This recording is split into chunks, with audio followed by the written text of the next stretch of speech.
আসসালামু আলাইকুম। আশা করি সবাই ভালো আছেন। চলে আসলাম নতুন একটি ভিডিও নিয়ে। ভিডিওটা শুরু থেকে শেষ পর্যন্ত সবাই দেখবেন। আজকে রাতের জন্য বিরিয়ানি রান্না করা হলো। আর বিরিয়ানিটা রান্না করছে আমার ভাই বউ মানে ভাবি। তো কিভাবে রান্না করলো বিরিয়ানিটা সেটাই একটু ভিডিও করে নিয়েছি আপনাদের সাথে শেয়ার করার জন্য। তো এখানে মহিষের মাংস দিয়ে আজকে বিরিয়ানিটা রান্না করা হবে। তো এখানে 1 কেজির উপরে মহিষের মাংস নিয়ে নিছে। কিছু পেঁয়াজ কেটেও নিছে আর কিছু পেঁয়াজ বেরেস্তা করে নিছে। আদা রসুন তারপরে জিরা এটার সাথে কিছু মসলা গরম মসলা ব্লেন্ড করে নিছে। কিছু বাদাম ভিজিয়ে রাখছিল সেগুলো ব্লেন্ড করে নিছে। তো মশলাগুলো সবকিছুই মাংসের উপর দিয়ে দিল, পেঁয়াজ বেরেস্তা, টমেটো সস, সরিষার তেল, তারপরে বিরিয়ানির মশলা সবকিছু দিয়েই। আর এর মধ্যে মাখানো টাকানো সবকিছু শেষ। তারপরে মনে হলো আমরা আসল জিনিস দিতেই ভুলে গেছি, সেটা হইলাম লবণ। পরবর্তীতে আবার লবণ দিয়ে ভালো করে মেখে কিছুক্ষণ রেখে দিছে। আর এটা প্রেসার কুকারে আজকে রান্না করা হবে। তো প্রেসার কুকার আগে মাংসটা রান্না করে নিলে মাংসটা অনেক বেশি সফট হয় আর খেতে অনেক বেশি ভালো লাগে। তো প্রেসার কুকারে কয়েকটা শীষ দিয়ে মাংসটা সিদ্ধ করে আরেকটা পাতিলে নামায় নিয়েছিল।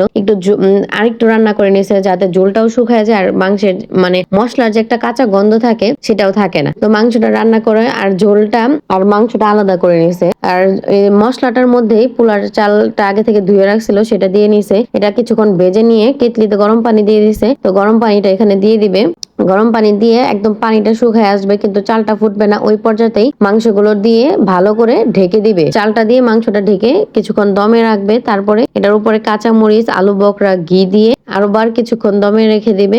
আর এই বিরিয়ানিটা খেতে অসম্ভব মজা হয়েছিল। সবাই অনেক বেশি প্রশংসা করছে, বিরিয়ানিটা অনেক বেশি মজা হয়েছিল। আর আপনারাও বিরিয়ানিটা রান্না করলে এইভাবে রান্না করবেন, খেতে বেশ লাগে, অনেক বেশি মজা লাগে। আর সাথে দই ছিল। রাতের খাবারটা আজকে অনেক বেশি জমে গেছিল। তো ভিডিওটা কেমন লাগলো সবাই জানাবেন কমেন্টসে। আর আপনারা কে কি রান্না করছেন সেটাও জানাবেন। ভিডিওটি ভালো লাগলে লাইক কমেন্ট শেয়ার করে দিবেন। ইউটিউব চ্যানেল থেকে দেখে থাকলে চ্যানেলটা সাবস্ক্রাইব করে দিবেন। ভালো থাকবেন সবাই, আল্লাহ হাফেজ।